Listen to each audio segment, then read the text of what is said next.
Oke, ini banyak informasinya di sini ya, dengan menggunakan kode yang tadi itu yang sudah saya kasih tahu. Dan saya tidak akan mengulang untuk kedua kalinya untuk kode tadi ya. Mungkin kalian bisa tonton aja video ini dan perhatikan baik-baik.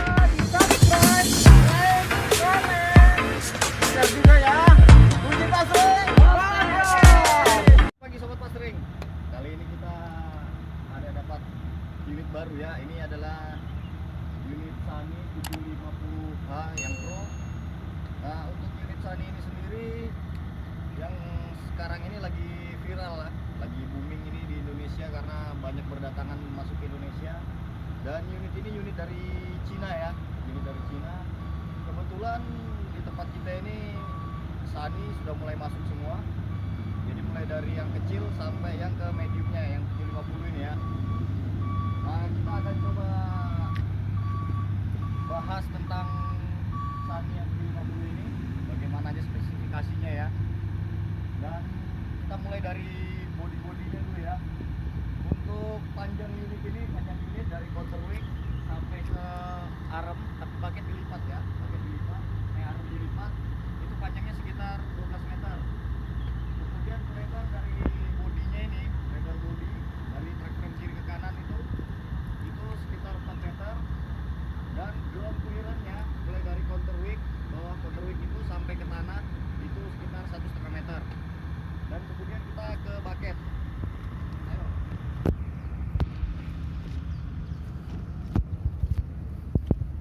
Nah, bucketnya ini sendiri mempunyai kapasitas itu 4,6 meter kubik untuk di bucketnya ya. Dan di 750 ini berat total keseluruhan unit itu sekitar 76 ton. Jadi biasanya kalau 750 dia menggunakan rumus dikalikan 0,1. Kebetulan di Sunny ini malah melebihin ya. Dia seharusnya 75, jadi di spesifikasinya malah mendapat 76 ton. Kemudian kita naik ke engine room ya sebelum kita ke kontrol valve. Oke sobat pasring, sekarang kita sudah berada di engine ya.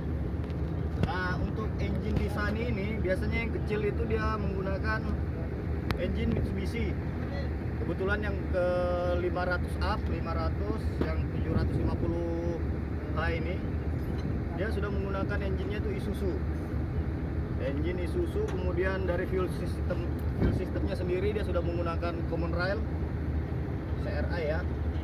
Dan untuk gas buangnya ini sudah menggunakan EGR.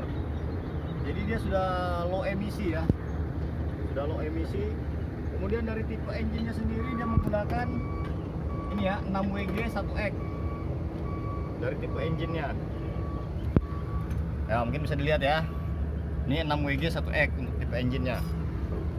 Dan untuk horsepower-nya itu kalau tidak salah di Isuzu yang 6WG 1X ini sudah sekitar 500 horsepower ya, 500 HP, sekitar 500-an ya, 500-an horsepower. Dan dia sudah menggunakan turbocharge. Dan fan-nya yang untuk mutar fan masih manual ya, masih menggunakan bel. Dia tidak menggunakan motor, dia masih menggunakan bel. Nah, tapi yang agak unik di sini dia ada pompa ya, ada pompa hidrolik menempel di samping engine. Dan ini pompa ini fungsinya itu untuk memutar motor fan untuk pendinginnya oil cooler. Nah, itu untuk engine ya, untuk engine-nya. Kemudian kita lihat di kontrol valve sama swing motor. Oke, sekarang kita sudah di bagian swing motor, kontrol valve. Nah, sebelum itu kita kesin dulu ya. Nah, ini tadi yang ada pompa di samping engine. Dia itu fungsinya untuk memutar ini, memutar motor fan ini, punyanya oil cooler. Nah, kemudian kita sekarang ke swing motor. Dia swing motornya menggunakan dua ya, menggunakan dua swing motor. Kemudian yang di tengah ini swivel joint, kurang lebih ya sama lah, sama seperti yang lainnya. Hanya saja yang saya suka dari Sunny ini untuk desain tempat kerja mekanik ya, bisa kita lihat luas sekali nih ya. Tidak sama dengan Komatsu yang sekelas PC 7,5. Kalau PC 7,5 di sini terasa sangat sempit sekali. Nah, kalau kita lihat di sini kan sangat luas sekali di tempat kerjanya. Kemudian dia sudah menggunakan tipe hose A-nya ini melengkung ke bawah begini ya. Jadi kalau kita ingin membongkar-bongkar di sini mungkin tinggal melepas beberapa hose di sini. Jadi kita sudah bisa mengeluarkan swing device atau swivel joint. Kemudian bagian kontrol valve-nya mungkin agak tertutup ya, tapi mungkin bisa dilihat ini. Kontrol valve-nya itu dia tidur ya posisinya. Posisinya tidur. Dan untuk main relic-nya sendiri di kontrol valve ini kalau saya baca di shop manualnya dia agak tinggi pressure-nya ya. Yang biasa di Exa lain itu sekitar 300 sampai 320 kilo. Sedangkan untuk Sunny sendiri ini bisa dari 340 kilo sampai di 370 kilo untuk menjaga pressure-nya ya. Untuk dari main relic-nya sendiri. Dan kemudian kita langsung ke pompa ya, hydraulic pump-nya. Oh ya sobat Pastering, sebelum kita ke hydraulic pump kita mungkin bisa membahas ini sebentar ya. Dan di sini ini ada hydraulic tank. Hydraulic tanknya ini berkapasitas sekitar 700 liter. Sedangkan untuk di PC 7,5 itu kapasitas hydraulic tank ini hanya sekitar 400 literan ya. Jadi di Sunny ini tangki hidroliknya itu lebih besar. Dan untuk di sebelahnya ini, yang di sini ini tangki fuel. Nah, yang ditutup ini sensor level ini ya, sensor level di cover tapi hanya ditutup cover. Untuk kapasitas tangki ini sekitar 900-an ini, 940 kalau tidak salah, 940 liter. Dan kapasitasnya juga lebih besar daripada Komatsu PC 7,5. Oke, kita langsung ke main pump. Oke, sobat Pastering, kita sudah ada di pump room. Sebelum kita bahas main pump ini, saya akan membahas sedikit tentang fuel systemnya ya. Ini ada beberapa filter di sini. Ini untuk filter dari fuel. Jadi fuel itu dari tangki masuk ke rakor sini. Jadi dari tangki masuk ke rakor, kemudian masuk ke primary filter. Jadi dari primary filter ini akan masuk ke supply fuel pump yang low-nya ya. Dari sini masuk ke fuel pump yang low. Kemudian dari fuel pump yang low itu akan dikirim lagi ke filter sini. Jadi masuk ke secondary filter.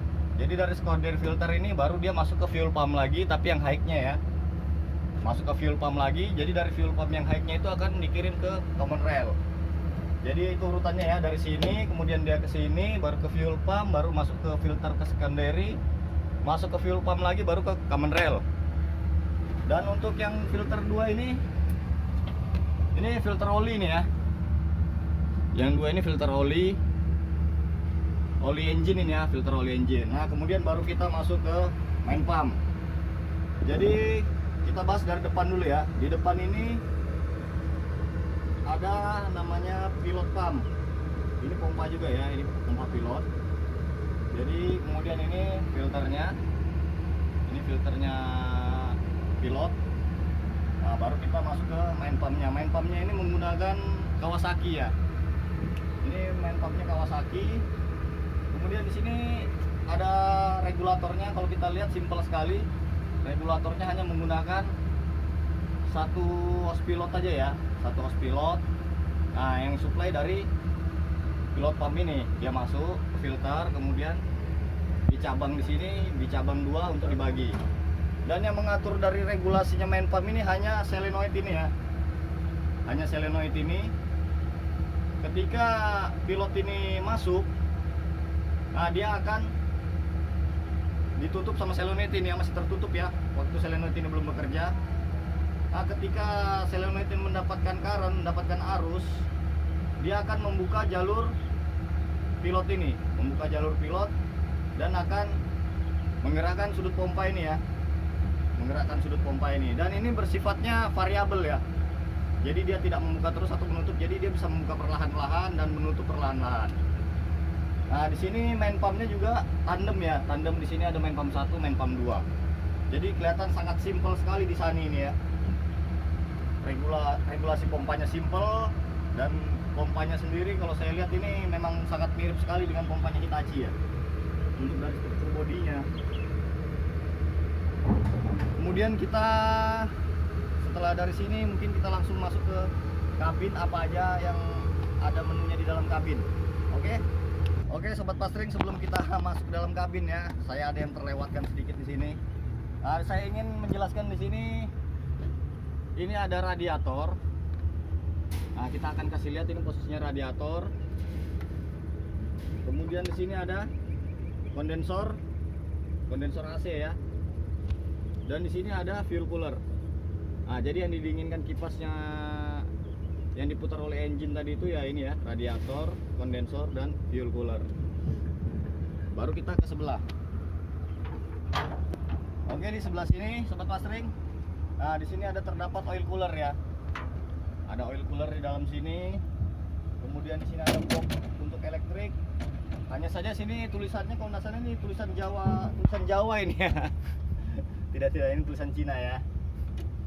Nah, di dalam sini ada tempat-tempat fuse. Ada fuse, ada relay, mungkin bisa dilihat. Hanya saja kebanyakan tulisan Cina. Untungnya di sini, walaupun saya tidak bisa bahasa Cina, tapi di sini ada kode angka ya. Jadi ini agak memudahkan kita untuk mencari harness-harnessnya. Di mana-mana aja titik-titik poin untuk konektornya. Soalnya jika dia fokus hanya di tulisan Cina, saya pastikan kami akan sangat susah sekali untuk mengerjakan unit ini.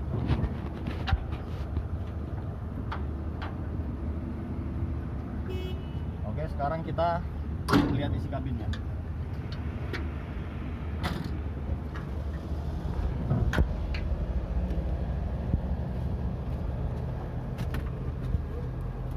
Oke, ini masih sangat kotor sekali ya, karena sementara masih banyak yang dimodif untuk segala fast wheel, kemudian handrail.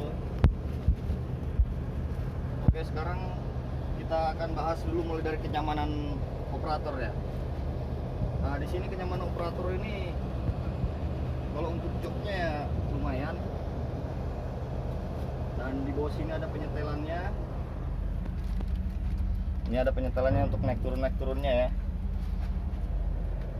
Dan di sini dia sudah tidak memakai key switch ya, sudah tidak memakai kunci kontak. Dia hanya menggunakan push button ini. Dan di sini cara menyalakannya dia tuh hanya untuk ditekan sekali.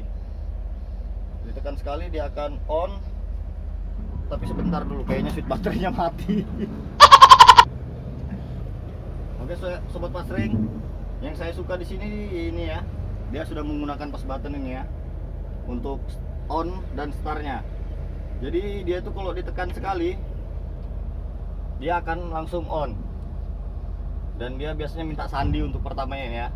Jadi bisa langsung kita masukkan itu 3188. Nah, dia akan terbuka. Kebetulan ada warningnya lagi nih. Tapi nanti aja dulu ya. Mungkin banyak yang dibongkar masih di bawah.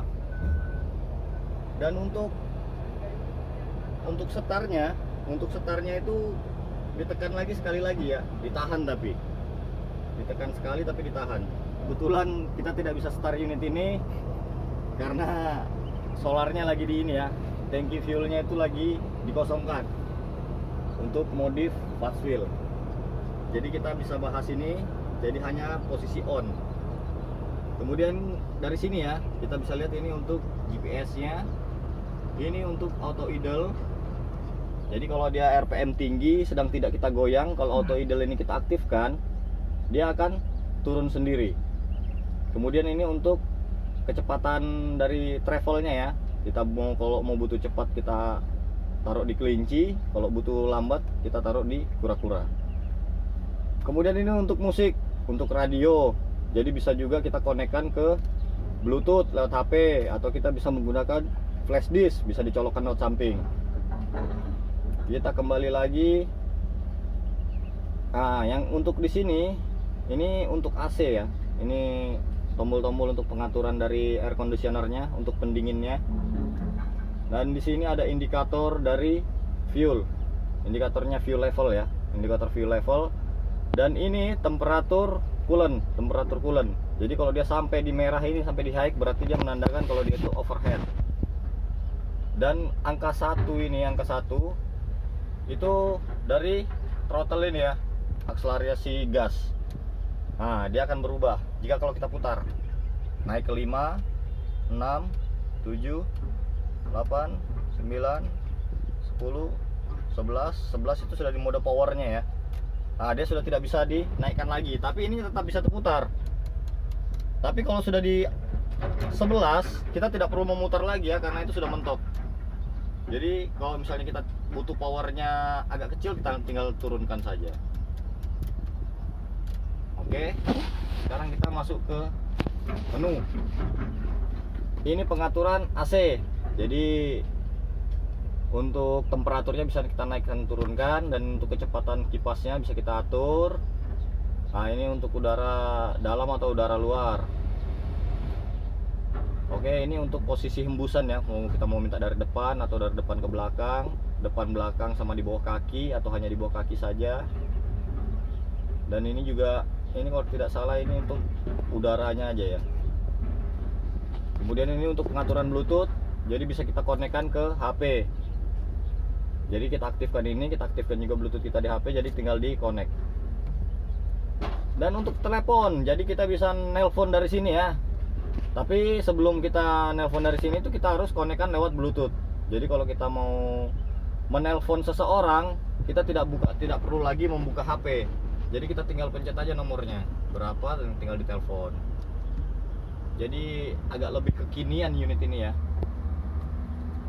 Untuk kata sandi, untuk merubah kata sandi, panel operasi. Nah, ini tombol-tombol lampu aja ya untuk multifungsinya. Bahasa, jadi kita bisa pengaturan bahasanya bisa kita rubah. Tapi jangan sekali-sekali mencet bahasa yang satu ini ya. Jika Anda tidak tahu bahasa ini, itu akan membuat Anda troubleshooting di sini untuk mencari huruf kapital, karena itu banyak pagar-pagarnya. Untuk alarm. Jadi di sini untuk travel alarm atau untuk swing atau kita naik kendaraan itu bisa kita atur. Jadi kita bisa mode suara atau mode cahaya.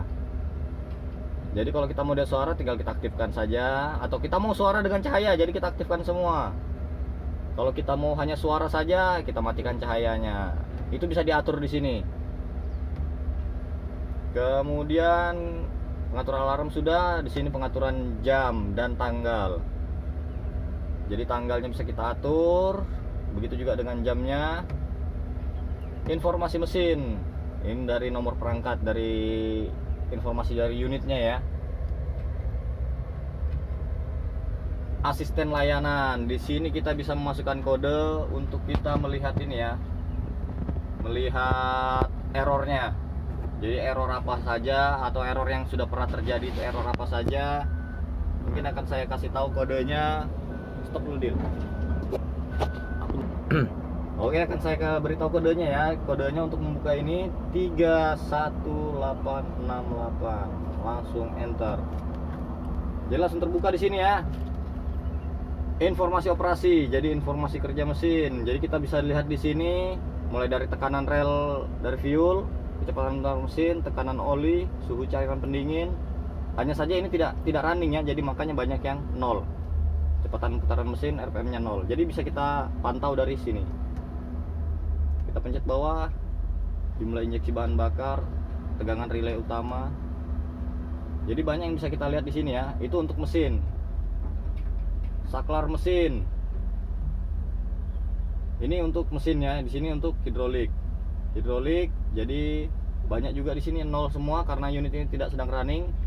Yang penting di sini bisa kita lihat tekanan pressure dari pompa 1 dan pompa 2. Jadi kita tidak perlu menggunakan pressure gauge lagi. Jadi di sini sudah disediakan, jadi kita bisa ngelihat melalui layar ini ya. Cuma kadang ada di satu case yang kita harus menggunakan pressure gauge. Karena biasanya itu yang kita baca di layar ini dengan yang kita cek manual menggunakan pressure gauge, terkadang itu hasilnya beda. Jadi makanya walaupun sudah nongol di sini ya, jika kita mempunyai troubleshooting tentang low power atau apa tentang hidrolik, alangkah baiknya kita akan melakukan pengecekan pressure manual langsung ya di pompanya. Oke, ini banyak informasinya di sini ya dengan menggunakan kode yang tadi itu yang sudah saya kasih tahu. Dan saya tidak akan mengulang untuk kedua kalinya untuk kode tadi ya. Mungkin kalian bisa tonton aja video ini dan perhatikan baik-baik. Dan di sini ada konfigurasi mesin, pencarian sejarah kegagalan.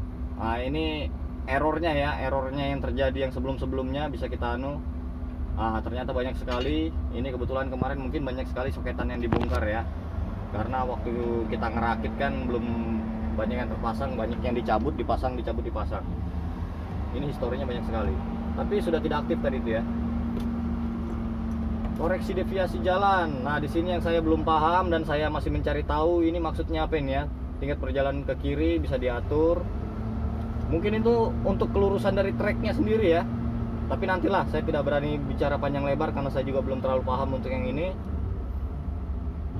Informasi GPS. Nah, ini GPS-nya bisa dipantau di sini ya. Jadi ketahuan ini dari earth-nya berapa, north-nya berapa derajat. Oke, kita langsung keluar. Di sini ada kamera, jadi kameranya bisa diatur.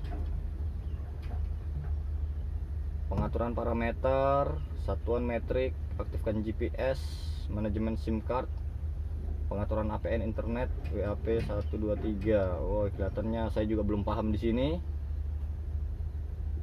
Update software. Wah, ini kayaknya mbak dari dealernya sendiri ya. Karena kita tidak punya ini otoritas untuk sampai ke sini.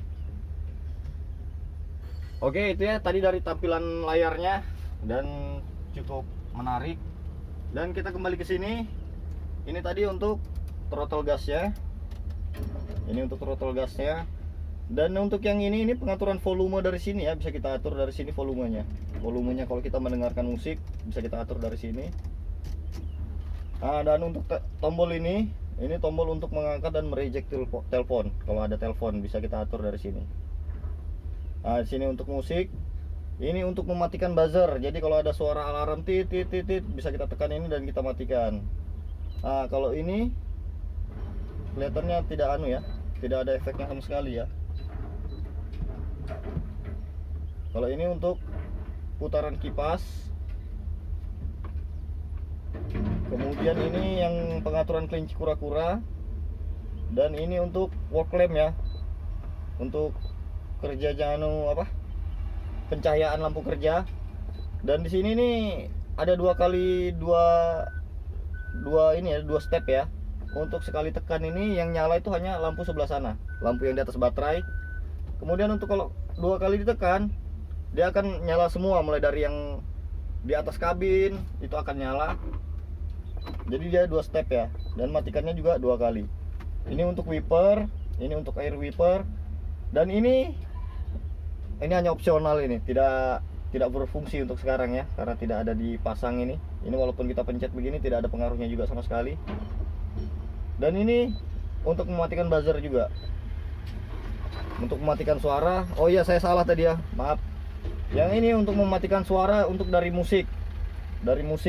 Dan kalau yang ini mematikan suara buzzer alarm. Oke, itu aja. Tidak ada yang lainnya lagi. Ini tempat keluarnya AC, pedal travel, joystick, dan yang paling penting lagi satu ini ya. Ini jika kita terjadi suatu emergency atau terjadi sebetulnya hal yang tidak diinginkan ya, misalnya nyala api di ruang engine.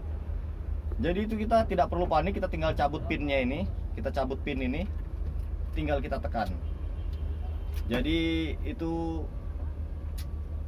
protek pertamanya lah.